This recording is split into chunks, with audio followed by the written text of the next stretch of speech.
বাবা তোমার মাথা লাগলো কি করে? আর বলিস না, ওদের দল বলটা আমাকে মেরে পুরো মাথা।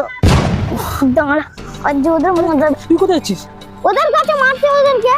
পাগল আছে নাকি? ওদের দল বল জানিস কত? পুরো মেরে পুরো তুবড়ে দেবে আমাকে, তাই সবাই মিলে।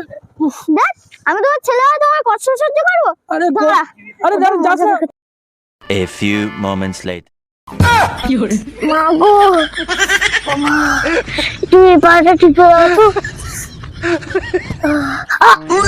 তুই আসতে দেবো, দেখছো ওখানটা গিয়ে মাছদেরকে পুরো বদনটা ইতিহাস হয়ে গেছে। তখনই বলেছিলাম যে ওখানে যাস না, ওদের দল বল আছে, আমাকে মেরে এমনি তুবড়ে দিয়েছে, তুই যাস না। না, বাবা হয়ে ছেলের কষ্ট সহ্য করবো? কষ্ট সহ্য করেছে, অল্পর উপর দিয়ে আমার খরচাটা হচ্ছিল, নিজে গিয়ে পুরো ডবল খরচাটা করে দিল। তাহলে কি বাবা বুঝবো যে এরকম হাল হবে আমার? একটু টিপে দাও।